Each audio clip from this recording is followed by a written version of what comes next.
Hello, everyone. I am going to bring in some of the other folks that we're going to be talking to today. Just a minute.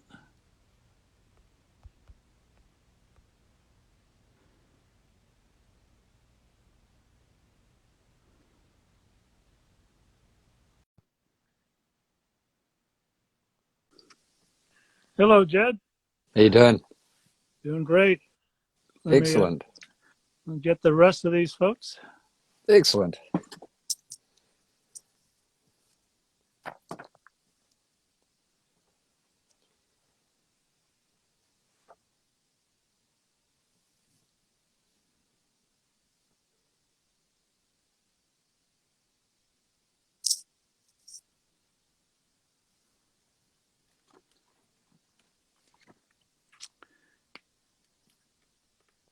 At least I'm here.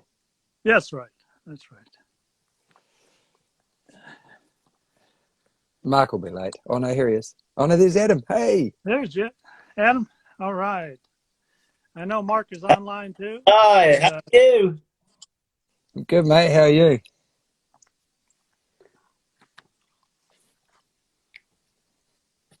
Good to see you, buddy.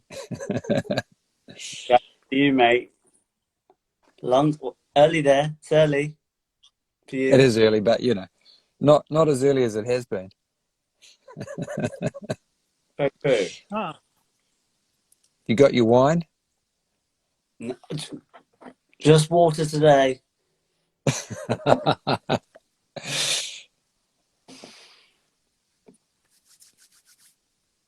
We're Where's having Hadlow? difficulty getting Mark online. Let's see here. Let me try it again.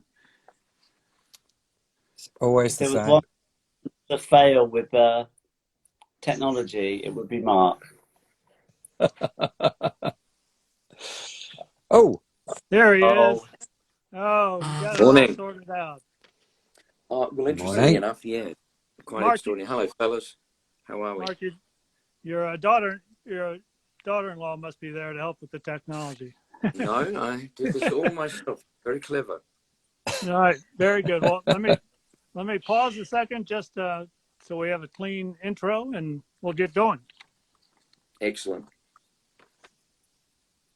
Good morning, good afternoon, and good evening to everybody, all the Hobbit and Lord of the Rings fans around the world that are watching us. Last count, we had more than 30 different countries represented in the fans that said that they were going to be on today, and perhaps they'll even watch it later on YouTube channel. There's a YouTube channel called Sons of Gondor, and this conversation is being recorded, and it will be streamed on that channel later on, perhaps today if we get it uploaded in time, or certainly very soon. So I'm Christopher Fenolio, an author, columnist in Nashville, Tennessee, and a huge fan of Professor Tolkien's works.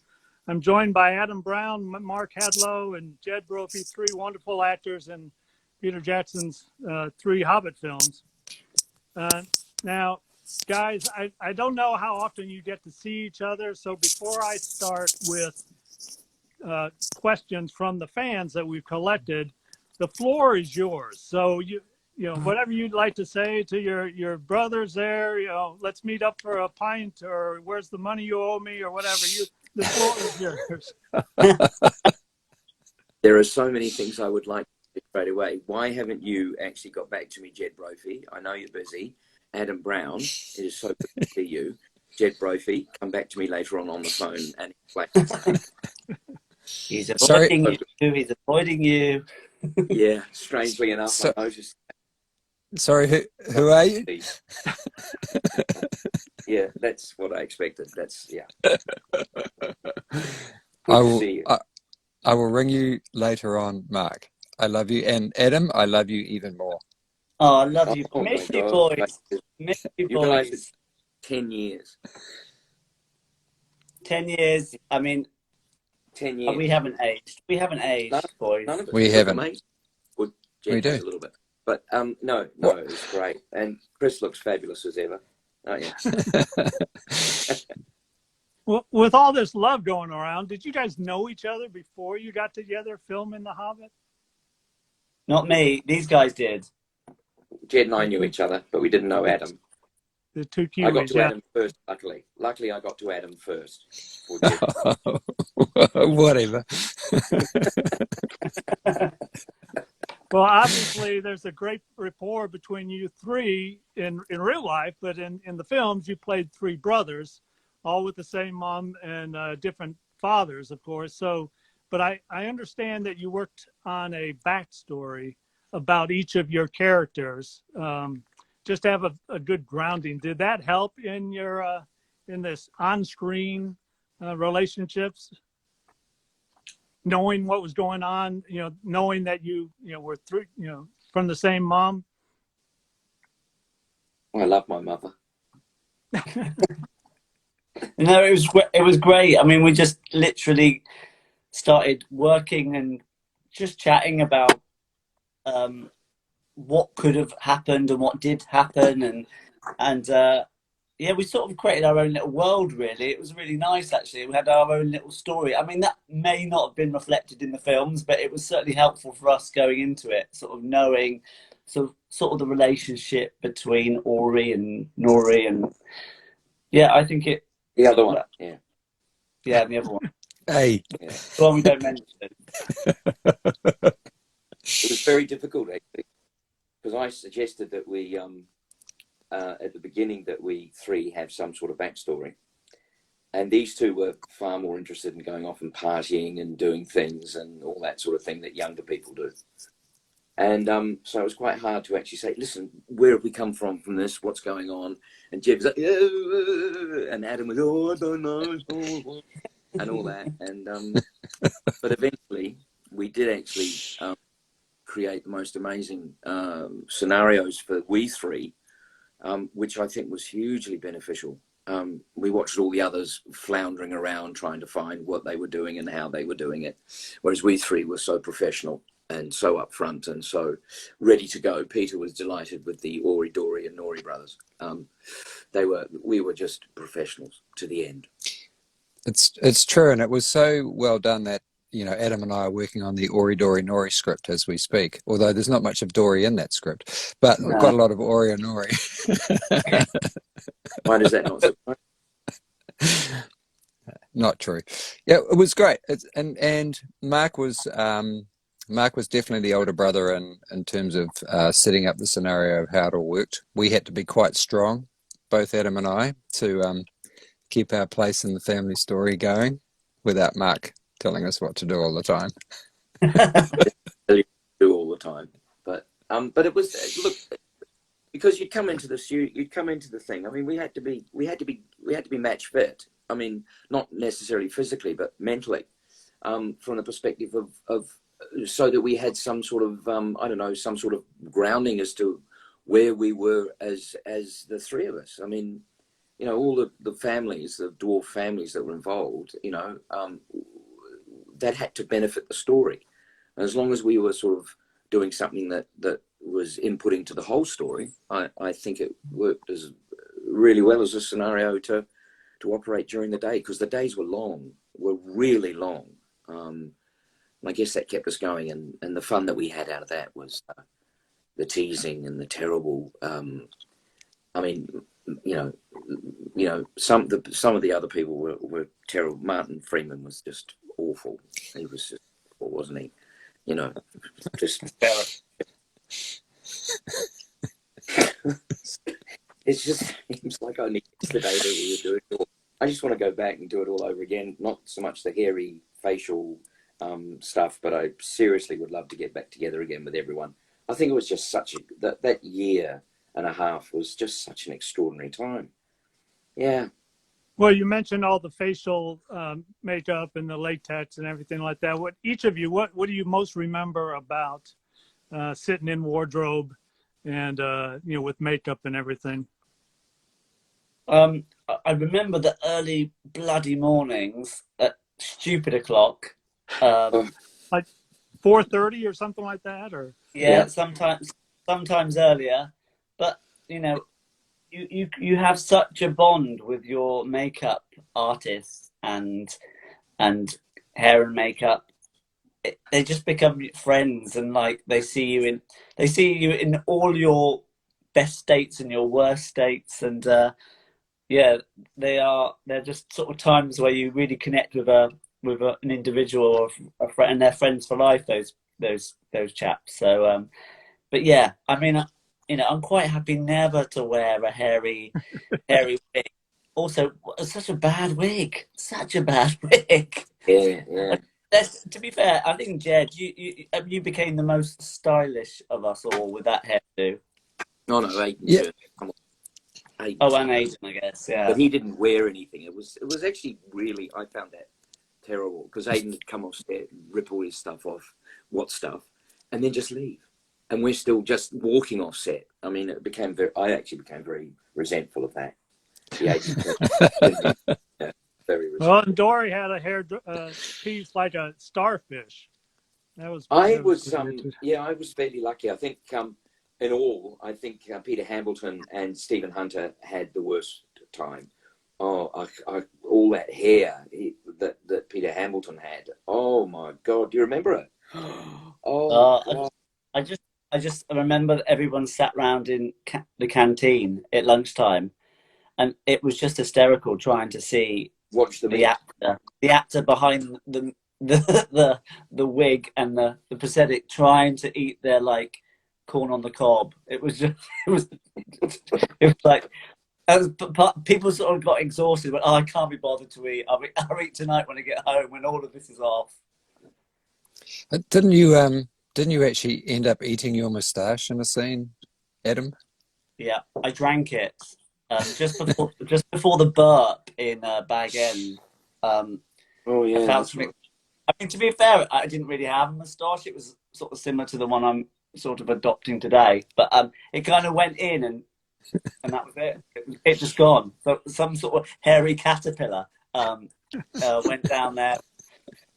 I don't know. It's probably still there.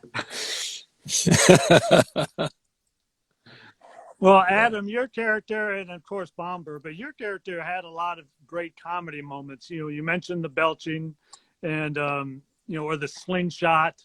That was always great time. You had really good timing with that. And even when you're in Rivendell, your character says you don't like green food. Any of that similar to you now, or are you? Do you eat your vegetables during the day? I should say. I try to eat my 5 a day. I mean, I guess I am like Ori. I guess I'd always like a chip or a French fry, but yeah, no, I'm pretty good. I eat my greens. That's excellent.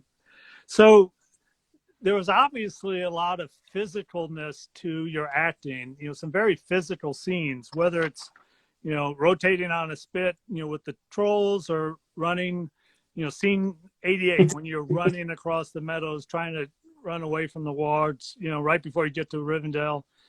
Mentioned 3 more: floating down the river in a barrel, or having fish poured onto you when you're in a barrel, and then all the huge fighting scenes with, in the Battle of the Five Armies. So for each of you, which, was the hardest one, or if not hard, because you certainly did a lot of training, what was the most memorable or best time that you had, doing those physical scenes? I think the best, I think they all were. And I think that's where I want to put in how important Jed and Adam were. Because that's when we really bonded, when we needed each other to support each other, when we had lots of takes to do, especially when we were fighting in the cave, and fighting imaginary, whatever they were.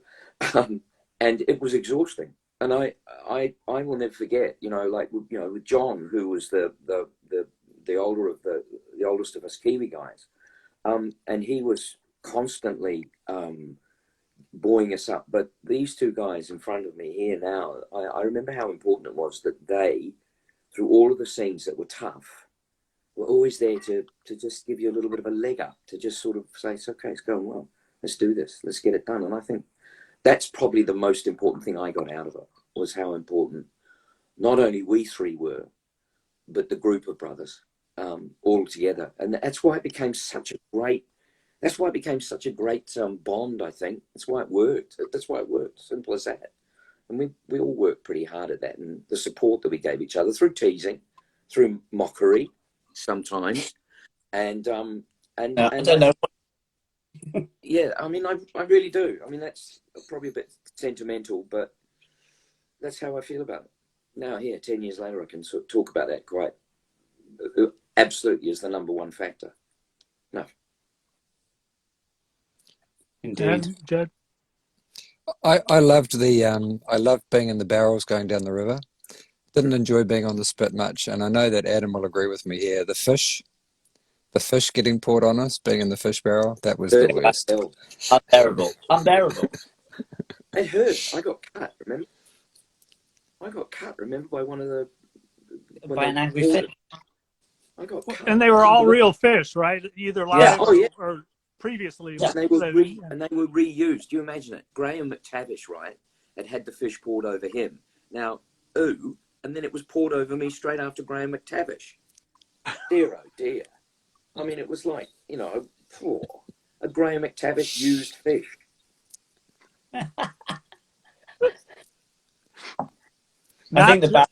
Not showing up on a sushi bar near you, that's for sure. That was funny. On the comments that were coming out of that when we were on the spit were extraordinary. Remember how we were attached? Oh God, that was awful, wasn't it? Yeah, I think I came off feeling quite sick, and I was the last one to go on and the first one to come off, but still going around like that. It was it was not a nice experience. I think Peter enjoyed that though, didn't he?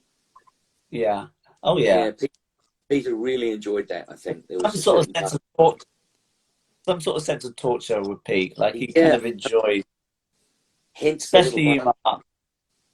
Let's cook some little bastards today. Yeah, that's what he said. Yeah, I remember that. Yeah. Well, I'm not sure we got that take. Let's do it again one more time. Oh, one more for luck. Yeah. Oh dear Lordy. So, a number of fans sent in questions, and there were a couple of good ones. One was there.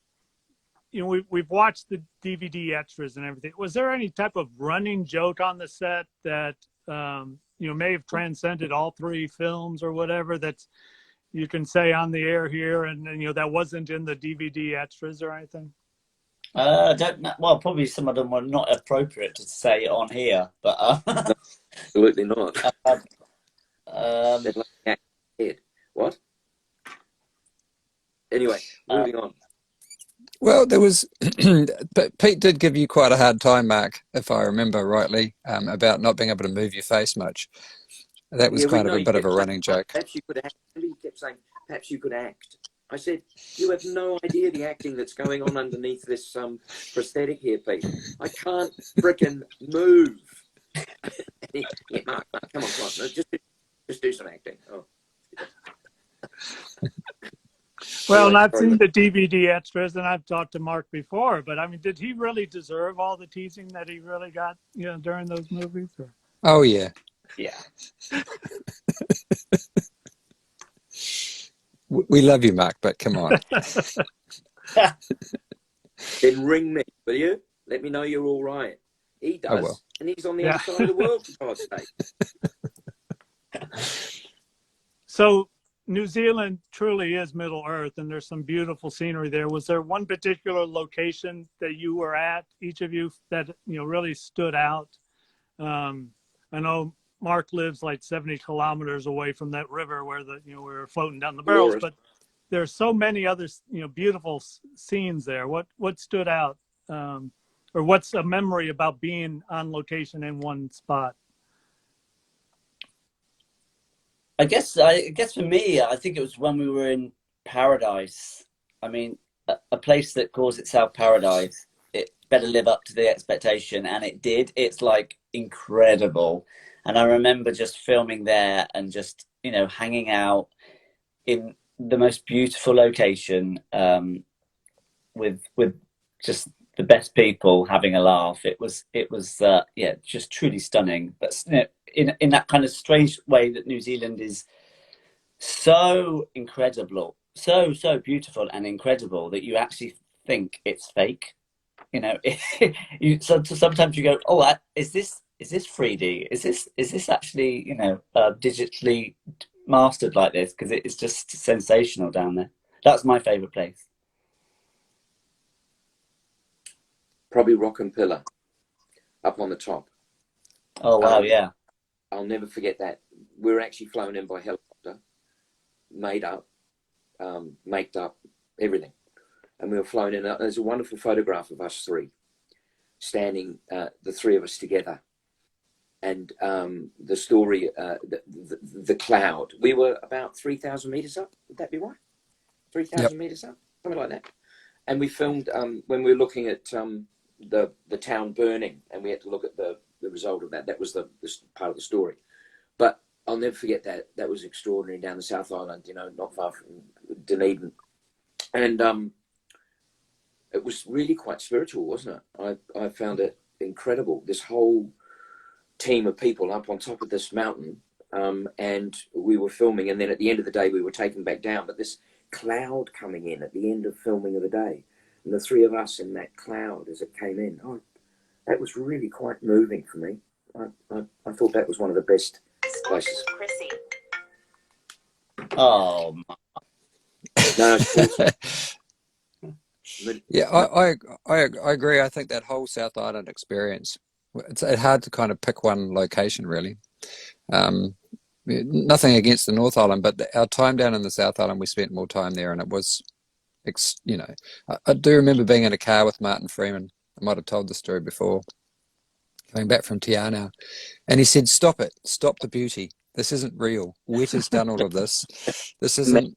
There's got to be parts of New Zealand that are not this crazily beautiful." And he's right. We take it for granted in New Zealand a lot that we have the most extraordinary scenery within an hour of each coast. So yeah, I loved Paradise, and I'd been there before, and I did love Rock and Pillar. I loved the whole thing. It's hard to pick one. Thank you. I'm taking notes for hopefully a future trip to see you all, you know, there. You have to come down. You'll have to come down. You have to, Chris. Yep. You have to. Yeah, you'll love it. So I was rewatching the three Hobbit films, and got to the end with the grand funeral scene with Thorin and Fili and Keely, and how, you know, stately and, you know, beautiful that whole scene was and everything. And then I was thinking, you know, Adam, you barely, you know, your image in the Lord of the Rings in the Fellowship, you know, as the scribe sitting next to Balance, you know, it just didn't, you know, wasn't the same effect. You didn't get a grand send-off like that. But what was it like when you found out that that was your character there in the Fellowship Ring? Do you remember when that was that you found out? Yeah, I think I found out early on actually. First of all, I was like, "Hey, I was in 4 movies," but only got paid for 3. It was great. It was a great callback to the Lord of the Rings. So I just thought that was quite a pivotal moment in Lord of the Rings. So yeah. Yeah, and it wasn't very clear, and it was only after the Hobbit film started coming out that it's like, oh yeah, that's it. That's how that fits together. That's Ori's book. That's the book that he's been writing that I carried around for 3 movies. Yeah. Of course, we do have other connections between The Hobbit and The Lord of the Rings. Jed, you played a number of characters in The Lord of the Rings, and we talked about it before, but for those folks that, you know, weren't on that interview, can you recap a little bit about a few of the people that you played? Different orcs? You even played a female elf, I understand. And well, to be fair, it was meant to be my sister playing that elf, but she didn't turn up to work. Jed has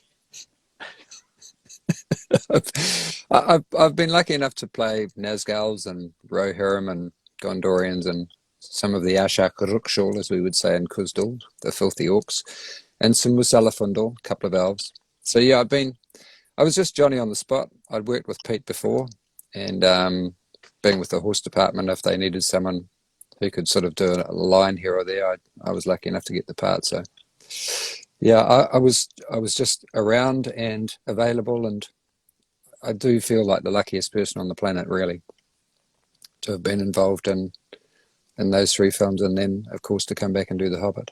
The Hobbit was special because the three of us were part of a company of 13, 14, 15 people who were on set every day. And that was a unique and special experience I don't think we'll ever get to recreate. I'd love to, but Yeah. it was a special time in our careers and yeah. Well, and Mark, you've got a link to a second character, the scene, where you're fighting the trolls. I mean, you're essentially fighting yourself, aren't you? Yeah, I think the story that comes out of that is Pete really quite enjoyed that, and he said to me that's the only part he likes was where it was self-abuse, is where Dori actually takes down Bert, which was my troll character, with his bolos by hitting him fair and square in the crutch and taking him down. So Pete sort of was quite was quite oh, I like a bit of self-abuse, which was so yeah, that was fun. The trolls were a whole different ball game from the dwarves, but it was fun to do with Pete and Will, I guess. And you know, you sort of, they were slightly removed from everything when we were doing them because they were totally on the green screen in the green screen studio. So nothing was there. It was all, you know, it was all just moving and voice and all that. Whereas when you did all the other stuff, it was on a set, which was quite real. But yeah, it was interesting. But it was great to do, obviously. Yeah, come up with the voice.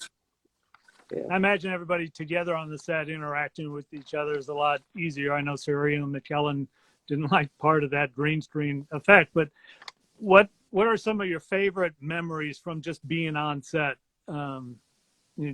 You've mentioned the camaraderie and everything and the rapport with the food fight. Oh my God.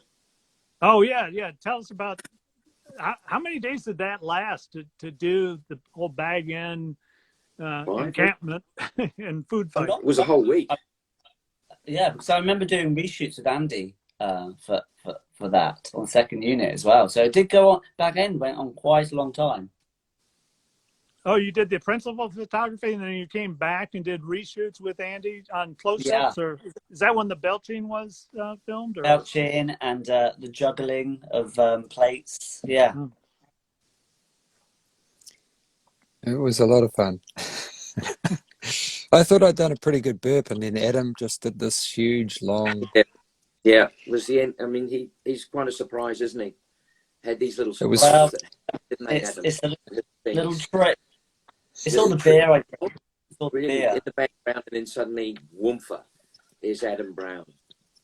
He took a long big drink of water a few minutes ago. I was thinking he was getting ready to let go. No, I'm slightly dehydrated from a heavy weekend. Ah, I see. Nothing changes. No. Sorry, nothing changes, eh, boys? Nothing changes. No, Monday was always tough for you, Adam. Always tough. Yeah, Monday's the hardest. And your two elder brothers always very, very disparaging of your activities in the weekend. Oh, me. More.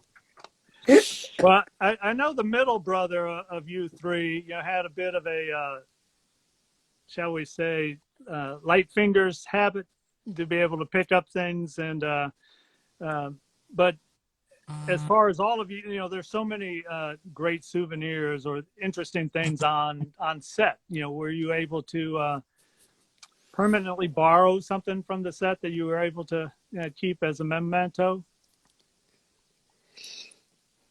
Yes. Jed has a garage full. Yeah. From everything. I have a few things. I'm not going to list them all, but I did get quite a few pieces of gold from Trollshaw, which Graham McTavish then took off me and gave away to other people, and told the world that I was a thief and had stolen many things. I did get. I had him up about that. I got a. Yeah. It got to the point where the props people would pat me down at the end of scenes, make sure I was going to put things back. Well, Pete challenged you, didn't he? Pete challenged you to see what you could pick up. Yeah. He told me if I could steal it on camera and get away with it, I could keep it. So I then tried to put that into. But Mark would catch me. He would go, "Don't take that." Yeah. He would be watching me every time we went on set. He'd go, "Don't try and steal that." I'm like, okay. It was very odd when you were trying to put a big long lance in somewhere and not be noticed, and we're putting it down the back of his shirt, and I'm saying, "What are you doing? What are you doing?" And then we get into the dressing room, and I'd undo my boots, and all the coins would fall out, which we would put there. It's true. But we raised a lot of money. We really did. It was great. Signed a coin and put it on and then we raised a lot of money, which was just fantastic. Pete was giving us the wink for that, so that was fine. But my God, there was so many coins though, weren't there? Millions. Oh dear, we could have started a new bank. Yeah, the bank, the bank of dwarfdom or something. I don't know. Anyway, it was extraordinary. Erebor? Yeah, like the that. bank of Erebor, that one. Yeah, I can't. 10 years ago, mate. I'm on different things. But when we walked on set, remember, and there were the coins everywhere. I couldn't believe it. All the gold and wow, it was extraordinary. So, obviously when you're reading the scripts, Fran and Philippa put a lot of, actual dialogue from Professor Tolkien's books into the script. There was some great lines there. But perhaps you also read some of, the actual Hobbit books and the Lord of the Rings too. If we were able to talk to Professor Tolkien right now, what would be one thing you would say to him, because of all his work to create Middle Earth and all these films and all these jobs for people too? I'd say thank you. Yeah. Thanks. Really would. Thanks. I would. I'd just say thank you, because when you see it, when you see the actual the work created on the screen, and thanks to Pete, obviously, but everything was really honest. The script was pretty close to what was it? Not necessarily in the book, but in the comments, or what do they call it? The appendices. Yeah. And that was a truly amazing thing to see, because I only read it. I read The Hobbit when I was 9 or something. I only read it once. That was a long time ago, and I remember seeing it, and I thought I couldn't believe it. That good. So a couple of the fans that may be watching right now sent in questions that I thought were pretty clever. One of them said, as the company is traveling to Erebor, why didn't they just use the Uber promo code EAGLE and get directly to Erebor and have not go through all those troubles? It's a very good point. Yeah. I guess because they were doing another journey somewhere else. They were, you can't just ring up an Eagle. I mean, they had bookings. They're fully booked. Not just you've got to go through the whole booking process to get an Eagle. And luckily, Gandor, Gandalf managed to make the booking early enough for us to get out of the tree when it was on fire. Just in time. We're in a bit of, can you get here a little bit 10 minutes before the booking? I'm on my way. It's because the elves are notoriously lazy, and they book the elves up. They book the eagles up. They know that the dwarves need them, so they just book them. Yeah. Those pointy-eared elves. Yeah.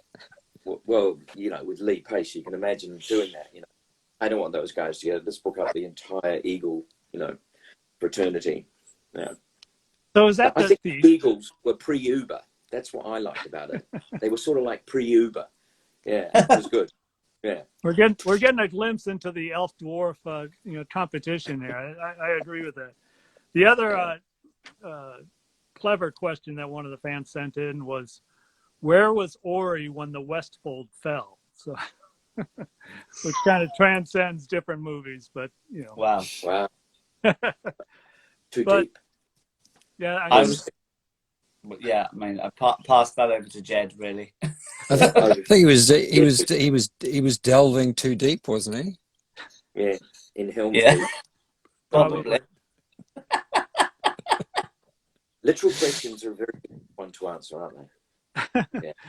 Now, Adam, you're in the UK, and Jed and Mark, you're in New Zealand. But when you're out and about the city, do you ever get recognized by fans who want to stop and talk about the films? Occasionally, you know, we're lucky enough to have a bit of disguise on our faces, and I think, you know, true Tolkien fans might stop and say something, but no, I'm. It's all pretty fine for me. Mm. Well, there was too much hair and everything, so it's good for me as well. Yeah. Fairly on de plume, which is great. Jed, on the other hand, well, everybody knows Jed. No. It's. I think people are fairly respectful. Actually, it's always nice. People are always really pleasant, and they say, "Hey, look, I don't mean to be intrusive, but were you in The Hobbit, and we loved your work, and you know, people are really good." I think New Zealand as a whole are pretty good about that. Everything, no matter if you, not just for The Hobbit, but every things that you've been in. You know, a good friend of mine, Alison Quegan, and I have been doing a play, and she was in Shortland Street for a while, and people recognise her a lot. But they're very polite, and they're very, so you were in Shortland Street, you know, they're not like, oh God, you know, none of that. It's sort of really quite, I don't know, maybe it's different. I don't know. It's a New Zealand thing. It's like our scenery. It's very there. Well, it's the same in the UK though too. Yeah. I think there's not really any of this sensationalized stuff that goes on, which sort of makes you feel a little bit sort of like, what? Because it doesn't happen here, you know. Yeah. It really doesn't. And after all, it's your job, it's your work, you know, and you keep it separate, you know. It's like you and your job, or whoever's doing their job. It's the same. It just happens to be you get to, your work gets seen, but it's still a job, and you do the best you can. So, and it's great to be recognised and for people to come up and say, you know, really enjoyed it. And of course, it's a great thing to be able to say, well, thank you very much. And yeah, I mean, it's part of it as well, isn't it? You know, I know Andy Serkis was often asked to record people's phone messages. You know, what would it sound like if you used your character's film voice and you did something ordinary, like ordering takeaway or something like that, or place an order for a pizza? What would that sound like? Well, I'd be like, can I have a burger and chips, but no green stuff inside the burger, please. Excellent. I think I'd get too pedantic. I'd like to order. And my character, I say, look, I'd like to order some burgers for my brothers, but they're pathetic. They're like it done just this right. So please, 10 minutes later, he'd still be on the phone trying to order and make sure that everything was right. I mean, that's the whole problem with Dori. Such a dork. Whereas I would have just gone down there and slipped in the back and pinched it all and stolen the burgers. Exactly. Of course he would. Not quicker. Stick those burgers down your trousers. Yeah. Down my trousers. Say, just going to put these down my trousers.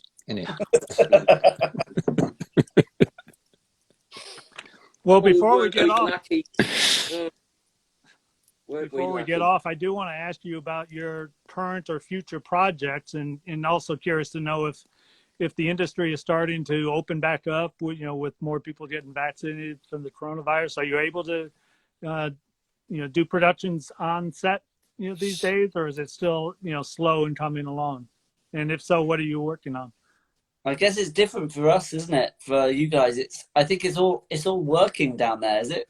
I believe, guys. It is. Yeah, we're very lucky. We're so lucky.